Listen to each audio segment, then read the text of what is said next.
What's going on, everyone? So, the Los Angeles Lakers have a lot of work to do. That first game did not go as planned. There are some good takeaways, a lot of bad takeaways, right? Some of the good is, despite all the issues, 11 missed free throws, 19 turnovers, which that alone, you're not winning very many games, if any. Lakers were still in that game, down 2 scores with 3 minutes left, right? But the problem is we can't get in these habits. We've seen it the last few years. Getting behind the 8 ball so far where we're just playing catch up the whole game, and we end up falling short. And you get the fake comebacks and all those other things. Lakers are famous for that the last few years, right? Just getting so far behind, catching up, all of a sudden it feels like, oh, hey, we might actually win this game, and ultimately we fall short. And that's what happened again in this game. Right? Lakers were very sloppy to start this game. They were very, just getting kind of scattered in a lot of ways.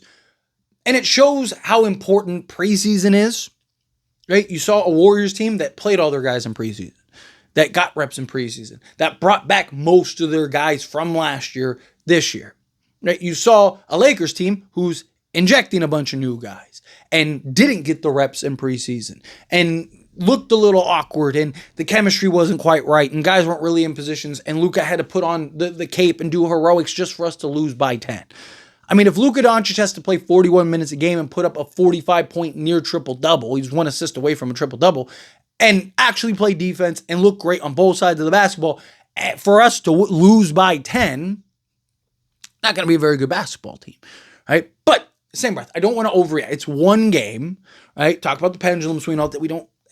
There are some glaring issues. Lakers have a lot of things that need to be worked on. Some stuff I just don't think is going to be fixed, which we knew just even going into this season, right? That they're going to have to make some trades. But they have a lot of things that they need to work out and figure out before trades, because those trades are not going to save you, right? Like the game we saw last night, Andrew Wiggins is not fixing all those things. Andrew Wiggins would help. He would help with the perimeter defense. He'd help with some of the athleticism out on the perimeter. He would I'm not saying like it wouldn't have been beneficial, but he's not fixing the turnover issues, the lack of chemistry, Austin Reeves basically not showing up till the fourth quarter when you're down 18, right? Like he's not going to solve all those issues. Even LeBron returning isn't going to solve all the issues we saw last night. Lack of defense on the again, you bring in LeBron James, and even if he fully buys in and commits on the defense side of things, and you bring in an Andrew Wiggins and he fully commits on the defensive side of things, right? Like, again, those two guys can only cover so much ground. Those two guys can only defend so many players. Those two guys can only impact so much on the defensive side of things. You need everybody to contribute. You need everybody to buy in, right? We need athleticism. We need defense. We need shooting. We need a lot of things on this team, which we all knew going into this season. But we have seen, even last year, with a much worse roster, particularly defensively, Lakers be able to be the number 1 defense in all of basketball for a third of the season. I'm not expecting them to be the number 1 defense on all of basketball for a third of the season, or even 10 games of the season, or 5 games, or anything like that, right? But I do expect them to at least be serviceable. Yes, we lack a lot of things, but the level of defense that we saw and how easy the Warriors were able to get things isn't being fixed on an Andrew Wiggins. And the Lakers would need to either completely revamp this roster and tear it down and kind of rebuild, or they need to clean things up, right? Because if they can clean those things up, right, like then now you go get that Andrew Wiggins. Now that's the difference maker, right? If Luka Doncic is buying in defensively and you have your defensive sets that you want to run, and now you go at it and it looks good. Again, maybe it doesn't look great. Maybe you're 17th in defense, right? Like last night, it was like, man, Warriors are just picking the Lakers apart. Literally, especially that third quarter. We're just picking the Lakers apart. They're getting whatever they wanted, whenever they wanted it, however they wanted it, and the Lakers were helpless to stop it. I mean, and the Warriors are a unique team, right? It's why they've been so good for 10 years, right? Like for longer than that. I mean, probably 15 at this point. But the reason they've been so good for so long, because of the style in which they play. They're very fluid. The ball doesn't stick.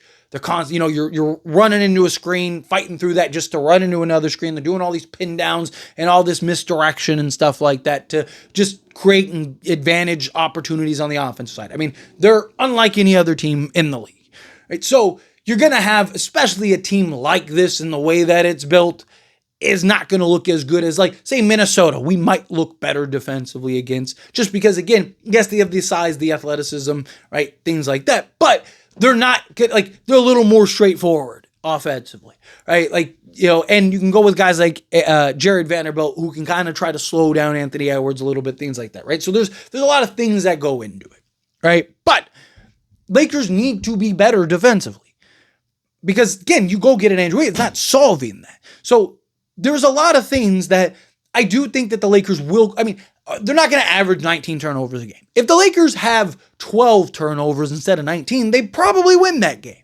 right? If the Lakers, are they really going to average 10 missed free throws a game? Probably not, right? Like, so you're talking the Lakers, you know, if they make, you know, 8 of those 11, they probably win this game, or at least it's a very different game, right? So, again, even LeBron returning, you might have won that game, but he's not fixing all the issues we had, right? Like, so there's a lot of things that the Lakers need to clean up. Again, it's one game, first game of the season, right? Obviously in the West, every game counts. I don't want to downplay the game, but I don't think it's like, oh my God, Chicken Little, the sky is falling. The Lakers are the worst team in basketball. So that's it. Pack it up. Season's done, right? Like, just like if they won this game, I don't think like, oh my God, that's it. Lakers are the best team in basketball. You know, all the concerns we had in the offseason were all just wrong. Everything's okay. Look, the Lakers are great, right? Like, you know, again, I trust this to be a process. I talked about it even in the offseason, right? They're going to need to build that stuff. We didn't get the preseason that we wanted to really kind of carve things out like we saw the Warriors do. Right? There's a lot of things that need to be worked on. There's a lot of things, you know, we were stagnant. We were, you know, offensively struggled early on. I mean, Warriors did too, but one team came alive in the third, the Lakers didn't. Right? Lakers kind of continued the struggles, right? Despite how poorly the Lakers played to start the game, and they played terrible. I mean, Austin Reeves had like 3 turnovers in the first like minute and a half of the game.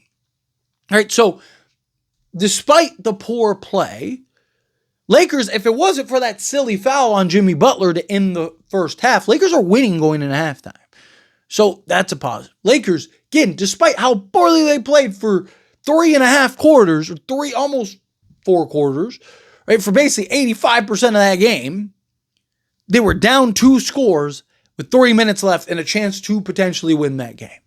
And Warriors, you know, hit the shots, and Steph hit that dagger 3. It became a different thing, but you saw what could be. So we'll see how this plays out. Again, it's one game. I don't want to overreact. Definitely some concerns. Definitely some things that we need to build on. But you got to have a short memory, right? If you're the Lakers, right? Fans, you know, we'll hold on to this until the Lakers win their next game, right? But for the Lakers, they need a short memory. You know, move past. They take the good stuff, correct the bad, move past it. Let's go to the next game. But anyway, as always, this is a discussion. I pass a question on you. Let me know your thoughts and opinions down in the comments. That being said, if you haven't liked this video, hit that like button. Helps me a lot. We enjoy these types of videos, and I truly appreciate it. Not subscribe channel, hit that subscribe button. Turn the bell notifications. Appreciate y'all. See you in the next one. Thank you.